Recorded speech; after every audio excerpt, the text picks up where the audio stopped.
I'm sorry. All right, hello everybody. I am Dr. Bryla McNees. I am one of 2 full-time dietitians in the UK Health and Wellness Program, and I want to thank Azetta and Work Life for inviting me here today to talk about the MIND diet.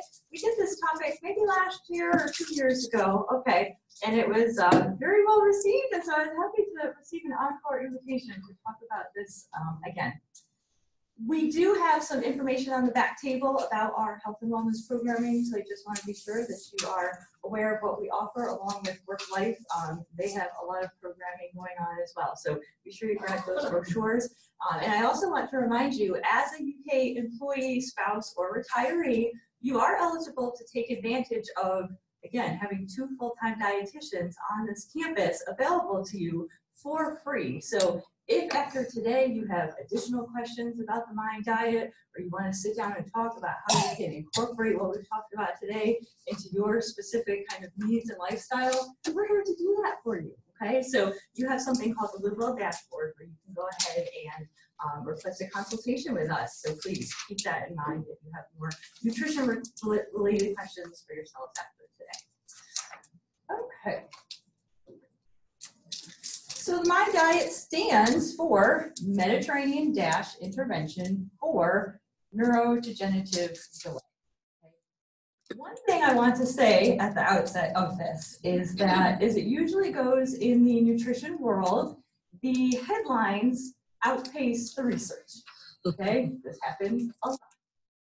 So please keep that in mind, right? Some of the things you may have heard about MIND diet perhaps are a little bit of, over-promising or a little bit of hype or sensationalism.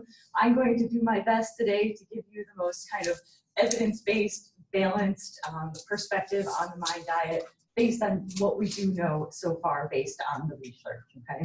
But it is very promising, and that is why we're here talking about it today, okay? So just a little bit of a background from a research perspective, because I do want you to understand kind of what has been kind of shown so far in the research as the basis for what we're going to talk about from a practical lifestyle perspective in a few moments. So initial research has showed that, and we're going to talk a little bit more about Mediterranean diets in a few moments, okay? But Mediterranean diets were linked to slower cognitive decline, okay? Now when we talk about cognitive decline, what are we talking about, right? We're talking about normal changes in the physical structure of the brain as we age, okay? So these changes tend to give rise to certain symptoms such as forgetfulness, decreased ability to maintain focus, decreased problem-solving capability, a host of things, okay? So that's very important, right? That we figure out some ways, maybe from a lifestyle perspective, to intervene with this aging problem. The MIND diet takes the most brain healthy parts of both the Mediterranean and DASH diets and combines them into a new diet. So that's really what MIND is, okay? It's really a hybrid of Mediterranean and the DASH diets. Like we said, we're going to talk about what those 2 original diets look like in just a few moments. But the initial research looked at cognitive decline, as I described it, right? It's just a normal symptom of aging in the brain. And what they found, they looked at what people were already eating, and they looked at how closely they were following these MIND diet protocol that we'll also review. And they found that the top third of MIND diet followers were 7.5 years younger in terms of cognition. Now that is pretty impressive, right? And so they actually used clinical annual evaluations of these folks, looking at a variety of cognitive domains. So it was, again, pretty well-structured research. This research is done by a team out of Rush University Medical Center in Chicago, and the main lead on that is a nutritional epidemiologist named Martha Claire. So these are the folks who are in charge of the MIND diet, and we're going to continue the research with it.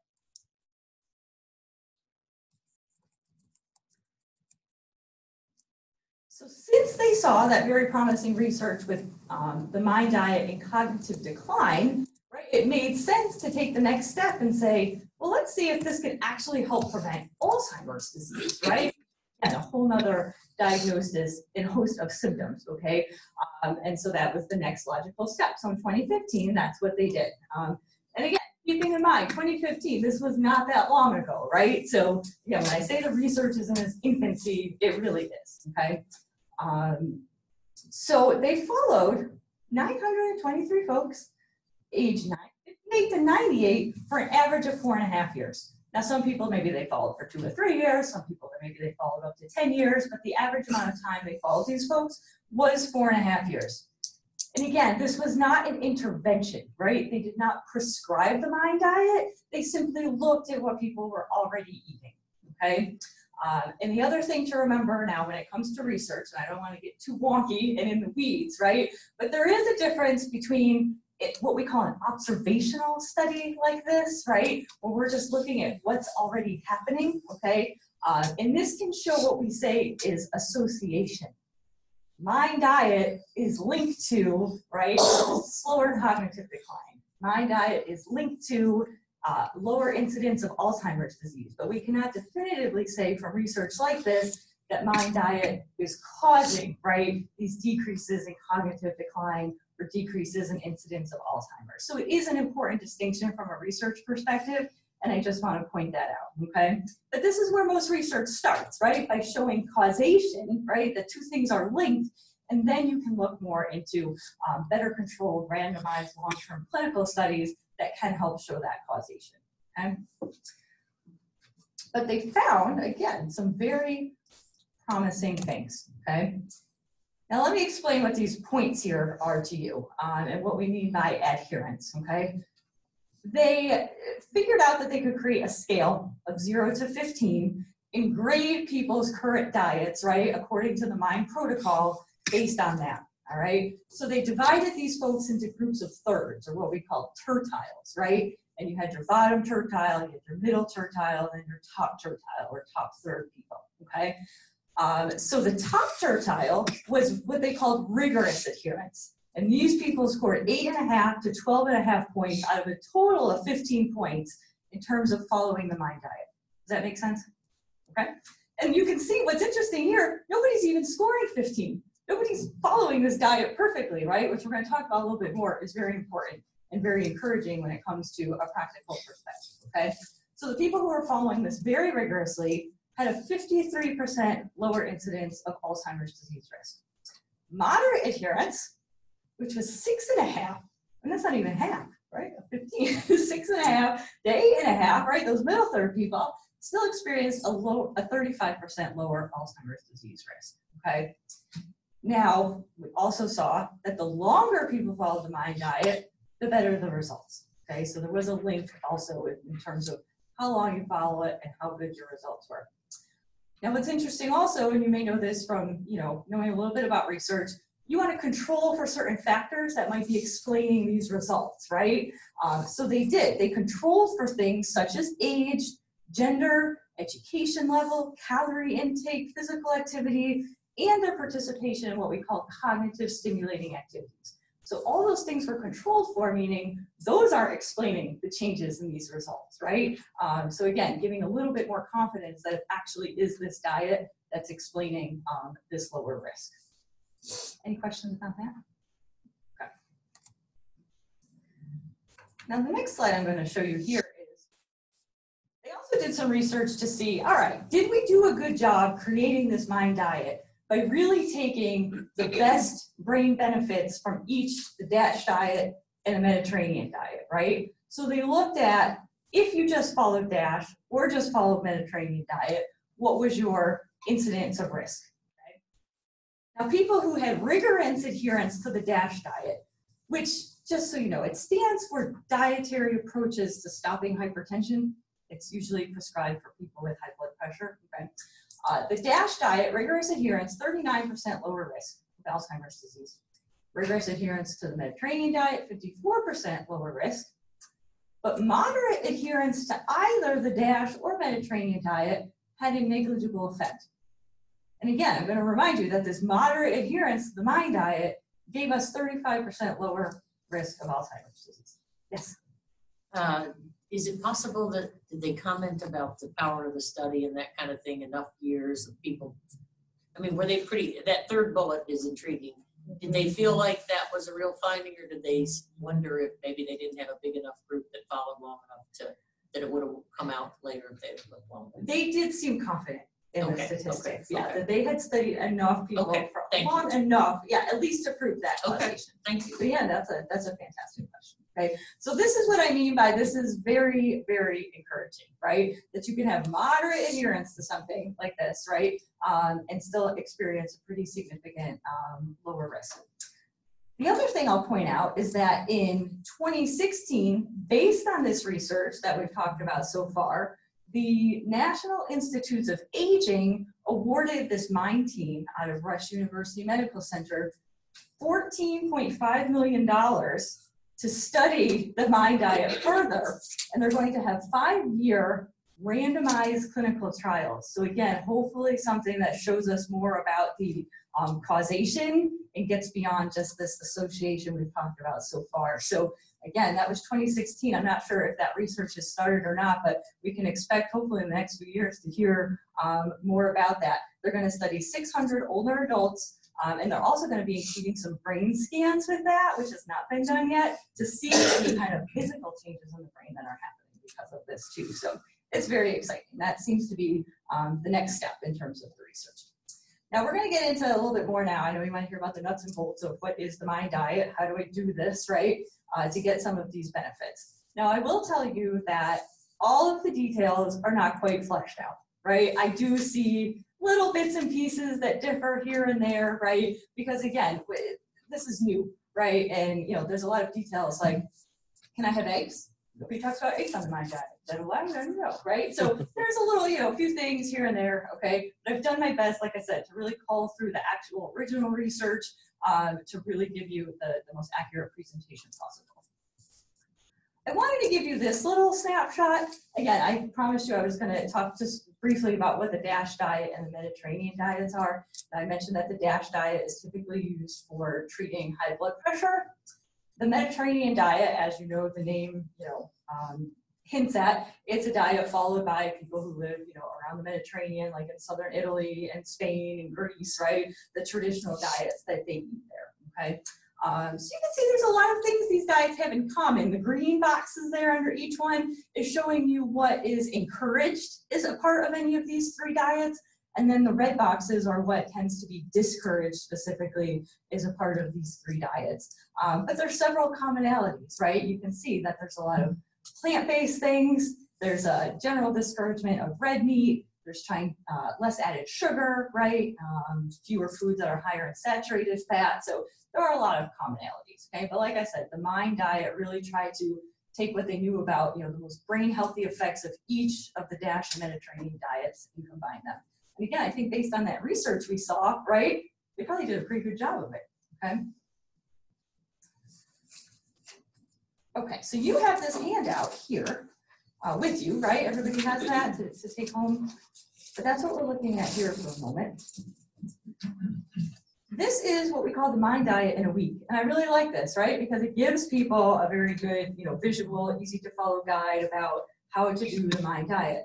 And again, the other thing I like about this is it's in a week, right? It's not day to day, right? So you can think a little bit bigger picture. We know day to day our diets can vary quite a bit, right? Sometimes it's, you're really on it. Other day, oh, that was not so good, right? So you have the rest of the week to try to kind of figure all of this out if 1 or 2 days don't go according to plan. So it's very flexible in that way, all right? We're going to talk through each of these groups here specifically in a moment. But I did want to point out the box on the bottom. We're going to, again, spend the rest of the time focusing on what to emphasize. But right now, I do just want to point out the foods that they recommend keeping to a minimum on the MIND diet very specifically. So red meat, it's allowed, but we're trying to stick to a limit of 4 times a week, 4 servings a week, okay? Fast food, fried food, and very sadly, cheese. Why is cheese on there? Yeah, I know. I have a little, going to pick with that as well. It's because of the saturated fat, right? So most cheeses in their natural form, right, they're made from dairy and they're made from high-fat dairy. And so you do get that saturated fat. You also get some cholesterol in there. Now, certainly you can buy cheeses that are more skim or made to be lower in fat, right, which would also lower saturated fat a bit, but it's kind of inherent in most cheese, especially good cheese, right? If you're having like real cheese, okay? Yeah, so I would say this, again, just from my opinion, I believe the cheese thing would probably be the hardest to follow, okay? But again, we're going for moderate adherence, right? We're not going for rigorous, perfect adherence. So again, you like your cheese and you have a little bit more of that than once a week, that's okay, all right? Butter or margarine, again, same reason, because of the saturated and trans fats we tend to get in those that do cause inflammation, and they also cause what's called blood-brain barrier dysfunction, which we know affects cognitive function. And then, of course, pastries and sweets, okay? But again, 5 times a week. And the thing about the butter, I meant to mention this, 7 tablespoons a week. That's still a tablespoon a day. You like your butter like I do, you know, that's encouraging. And then the pastries and sweets, again, less than 5 times a week. So, you know, it's weekend, you want to have a little indulgence or a dessert or it's a special occasion, there is room for that too. But again, the pastries and sweets are limited because of the added sugar that we know does cause inflammation in the body, as well as typically some extra saturated and trans fats in those. Okay. I'm not going to talk any more specifically about these foods to minimize, so if you guys have any questions about those now that you might want to ask. It's not a surprise. Is any of that stuff really a surprise? No, not really, right? It's stuff we kind of already know, okay? And this just reinforces that. Okay, so but I'd like to focus on what to eat, right? As a dietitian, I have too many people coming to me scared about eating and they don't know what to eat and they feel like dietitians are always telling them what not to eat, right? So I very specifically and purposely wanted my focus to be what to eat, right? And focus on that today, okay? So this first group here, and again, I think every group we're gonna go through that you've already seen on your sheet there are things you know are good for you, right? I mean, is there anything on there that's a surprise? Maybe the wine.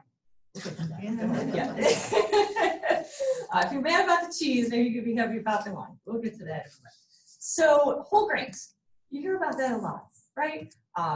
In my opinion, dietitian, carbs are not evil. Okay, we may hear this out there, right? Carbs are not evil. We do want to be careful about how many carbs. Also about the type of carbs we eat, right? So quality and quantity still matter with your carbs, okay? But if we're eating what we call good carbs, whole grains, right, that are minimally processed, high in fiber, high in their natural nutrients, right? Not white things, that's what we want to focus on here, okay? And again, that is what is focused on most of those other diets too. So whole grain bread, pasta, cereal, crackers, brown or wild rice, all these things are whole grains: oats, popcorn, quinoa, buckwheat, bulgur, barley, millet, and farro. I put a little asterisk there of gluten-free options because I know for a lot of people, again, whether you have celiac disease or a sensitivity or whatever other reason you may be avoiding gluten, I wanted to point out that there's plenty of whole grain options for you here as well. Okay. Let's see, berries. Okay, it's another big focus of the MIND diet. Interestingly enough, that they have found that eating berries decreases what they call amyloid deposits in your brain, which is something that you may have heard is related to Alzheimer's and cognitive decline. So yeah, berries, very specifically, strawberries and blueberries are what's emphasized here, okay? And I think most people think berries are pretty delicious, right? And their natural sweetness, and you can get them, of course, they're best fresh in the summer, but you can get them frozen, right? In the wintertime months if you have a hard time sourcing them. So very accessible all year round.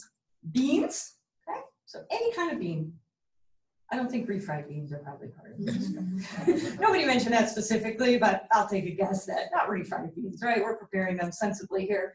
But it can be canned beans, right? If that's the easy option for you, maybe watching out for the added sodium in those, or dry beans, and of course lentils as well of any color. Okay. Any questions about these groups? Okay.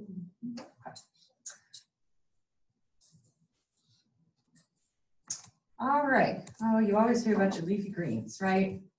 Okay.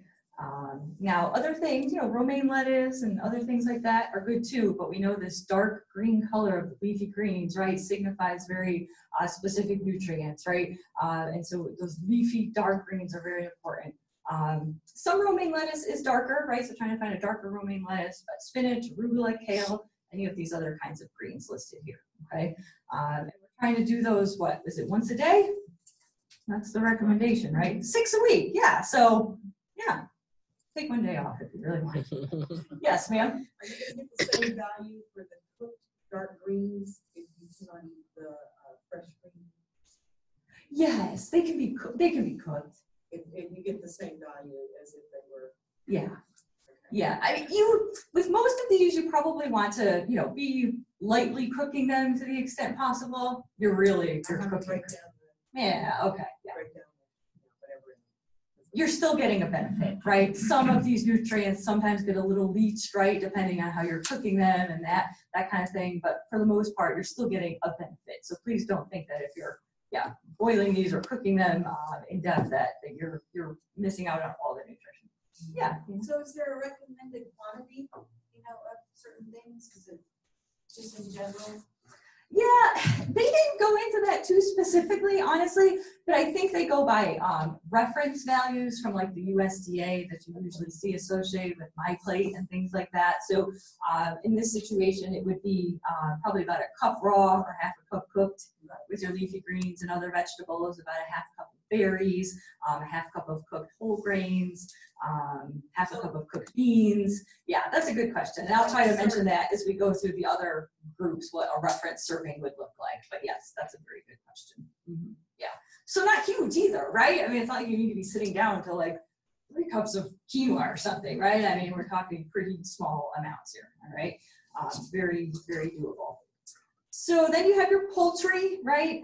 Chicken or turkey, preferably the white meat, with no skin and prepared again in a sensible way without a lot of, frying or creamy sauces and things like that.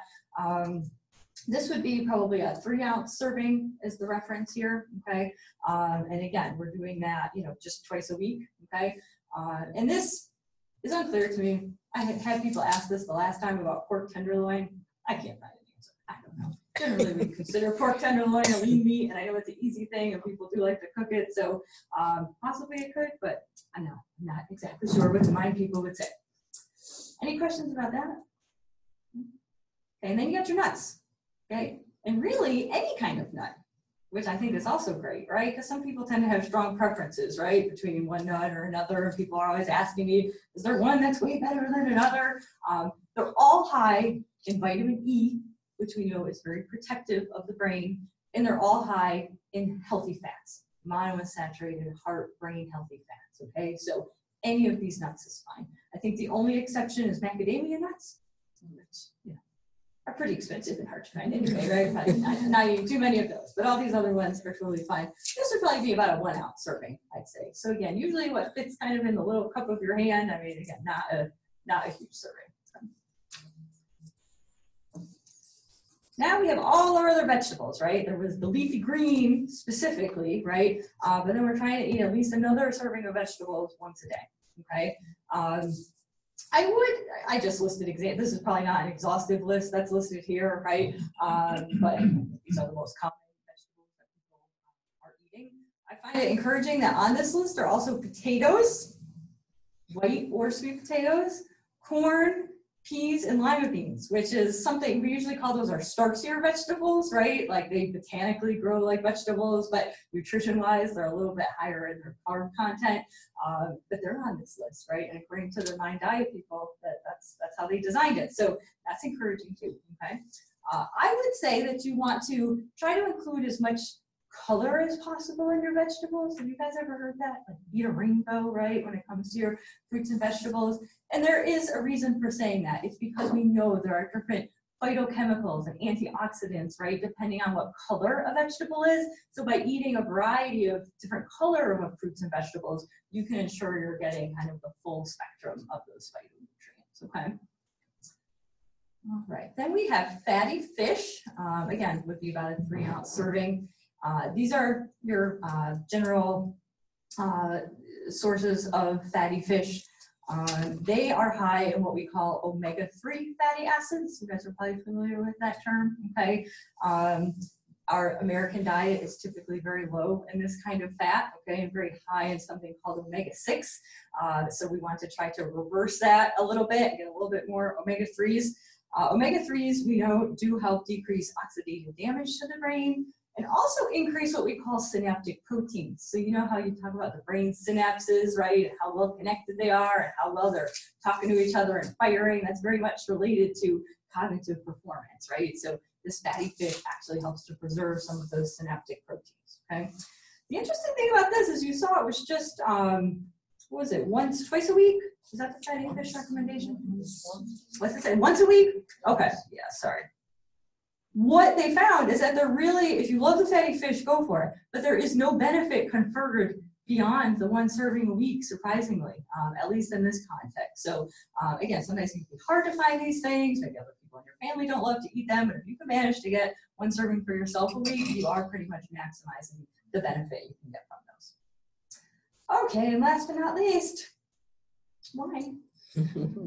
Red or white wine appears to have brain benefits, okay? But again, it's all about the serving, you guys, right? I was, praising how the servings on some of these other groups were pretty small, so yeah, maybe that made it easier to do. It might be kind of the reverse effect here, right? We are talking 5 ounces. That's not a lot. That's a little more than half a cup, okay? Yeah. Well, not a lot. That's one person's spoon. But yeah, you think about those big, wine glasses we have and how much they typically hold. A lot of times they're holding 8, 12 ounces. So if you think about, 5 ounces, just be cognizant of that, okay? Yeah, the benefit maxes out at 1 day, okay? All right, any questions about these groups? Yes? So it's specifically wine, not beer, not alcohol. Yeah, they do think it's something about kind of the flavonoids and polyphenols that are created in the process of the wine making, why that has a particular benefit and not other things like beer or hard liquor. And on this one, it says no more than, but on things like fish and these other vegetables and stuff, is this a minimum number on this page per week, or do you want to is more better, or? Now, excluding the alcohol. Excluding the alcohol, I would generally say, yeah, more is better. Okay. And honestly, the whole point of this Mind Diet and why I like talking about it is because it very much mimics healthy diet recommendations we give anyway, right? So we want people eating most of the things on this list most of the time, honestly, right? So yeah, these certainly are minimums outside of the alcohol from that perspective. Yeah. Yes. You mentioned that the fish, I think, are beneficial to the synapses in the brain. Is there any correlation with antidepressants? Don't they also work on the synapses? That I don't know. Do you know? Maybe that's a question for a medical person. It probably is. Yeah. That is a little bit outside for me, but that would be interesting. I hadn't heard that. Yeah. Are you going to talk about oils next, or can I ask a question? No, actually, I'm glad you brought that up because you can see on your sheet there, right, that olive oil is what you want to use primarily for cooking and for salad dressings and things like that, marinating foods, right? So yeah, did you have a question specifically about oils? Or?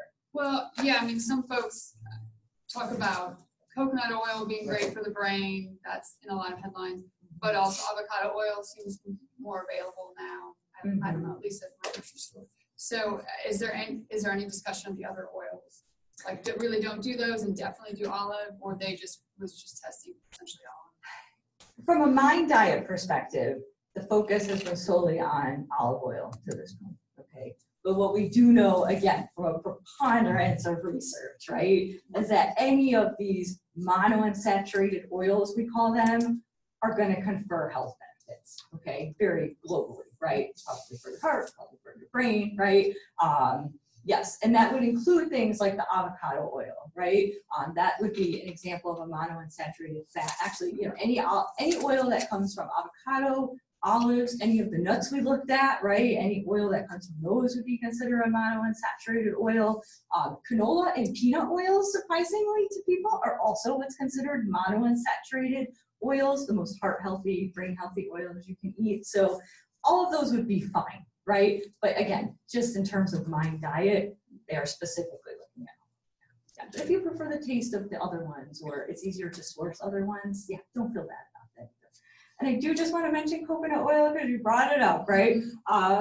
So that's been around for a while now. Coconut oil traditionally was classified as a saturated fat, and it still is, okay? It has the chemical properties of being a saturated fatty acid. And we know saturated fats, right? We were talking about that earlier. We're trying to minimize on diets like the mind diet, right? What we know is there's different types of saturated fatty acids, though, and some might be less harmful than others. And so that's what they have found about coconut oil, that it might have saturated fatty acids that are less harmful and maybe have more of a neutral effect. But I've not seen anybody say they have a better effect than those monounsaturated oils, right? And I doubt that will ever be the case, to be quite honest, right, from a health perspective. So I think that's why you see a little easing up on the coconut oil, because it's like, oh, maybe it's not as bad as we thought it was, right? Or quite as bad as palm oil or some of these other saturated oils, but it's still something to use with moderation. Karen, Yes. there's a question on here about grapeseed oil and milk products such as yogurt. Mm-hmm. I don't think I saw Yes, that. the grapeseed oil would be fine. That would be an unsaturated fat as well. Dairy products are not specifically addressed here, right? So they picked up on a good point, right? That is also something like milk or eggs that is not specifically addressed one way or the other, okay? We know in a lot of Mediterranean, this was talked about in some of the Mind articles, that the Mediterranean diet and also the DASH diet to some extent do include dairy products. So it would be, you know, I think logical to say that there could be some dairy products in the Mind diet too. You probably want to try to keep those on kind of the skimmer side, right? Maybe like a 2% milk on a whole milk, right? Trying to get a lower fat yogurt, perhaps, 2% cottage cheese, things like that, right? Just making those kind of adjustments where you can, and it makes sense for you. Same thing with eggs. Same with eggs. Yeah, I mean, it just depends. It's very personal. I mean, if someone is a vegetarian, for example, you know, you might rely a little bit more heavily on eggs as a good quality, you know, cheap protein source, right? What we're seeing is probably up to an egg yolk a day for most people, already not at any risk for, or elevated risk for heart disease is fine. Yeah. All right, let me get to the last little bit here. So this is a meal plan. Again, you have it printed on there, and I wanted to include this just because I think what it shows, I hope what it shows really, is that this is not difficult to do, right? And I've been trying to kind of emphasize all along, right? This menu plan, you can see, is using a lot of foods we already eat, we're familiar with, have very simple preparation methods, are of course very whole food based, right? So we're, you know, minimizing, again, a lot of processed packaged foods, and things you can buy at any grocery store, right? And I love that because sometimes people are feeling like, oh, if I'm gonna do some special diet, I gotta be going to Whole Foods or Good Foods Co-ops or buying things special. No, you can get everything you need for this at Walmart, Kroger, Meijer, wherever it is that you happen to grocery shop, okay? You don't need any kind of specialty products here, okay? So like I said, to kind of sum that up in practice, right? You don't have to follow the Mind diet perfectly, as we saw, right? Have that rigorous adherence to see benefits, okay?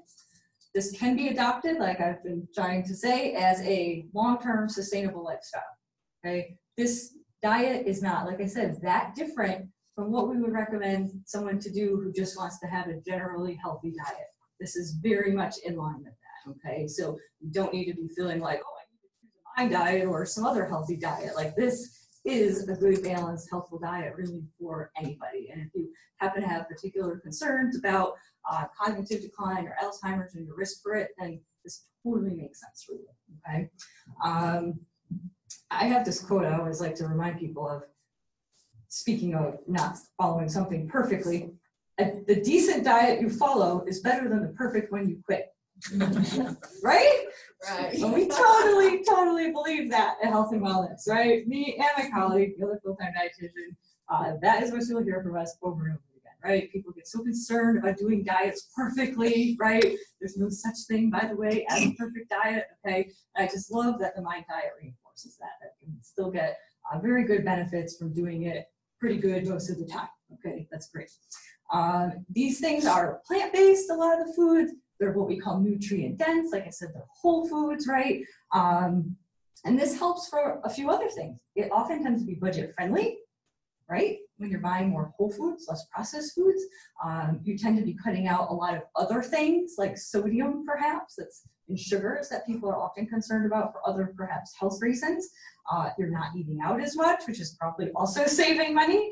And these are foods that will actually help fill you up and give you good, high quality energy throughout the day, right? And that's all what all of us want, right? And then I think by default, like I said, this diet focuses on what to eat. And by default, the less healthful stuff gets pushed out, right? Because you're focused on trying, on what to eat, right? So some of those other things that, we want to minimize just kind of fall away kind of naturally as well without having to think too much about it. These were just some ideas I brainstormed of if you were thinking about getting started with the MIND diet, or again, just healthier eating in general.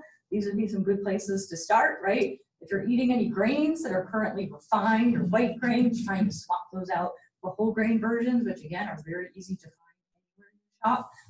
Swapping poultry instead of beef, especially for ground beef, right? Very easy to find ground turkey and poultry and use those just the same. Getting used to eating some salads, right? Those leafy greens with your meals, and maybe putting some of those other vegetables in there. Snacking on nuts, if you like something salty and crunchy as a snack, right? Forgoing the chips and all that, and snacking on some nuts. Using berries as a natural sweetener.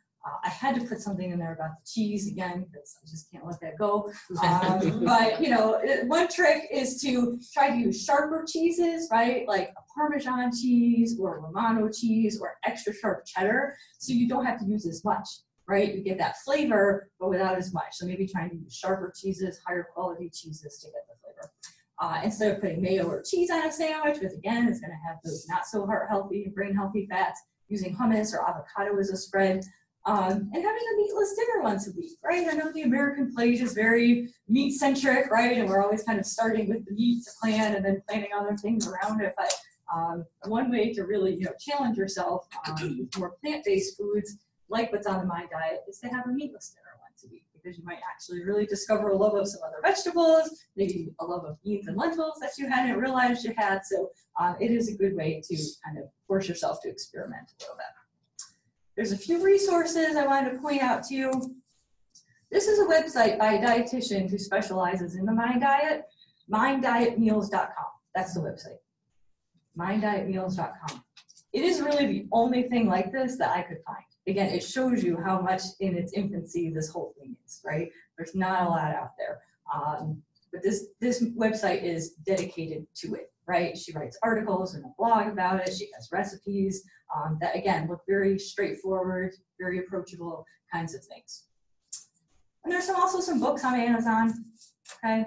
This Dr. Martha Claire Morris, Diet for the Mind, she's the one who's the lead of that team that I was talking about, right? So she has this book that also has recipes.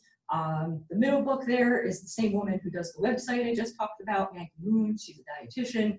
And then there's another one that looks pretty promising and gets good reviews on there as well. But these would be three you might want to consider if you're looking for more information.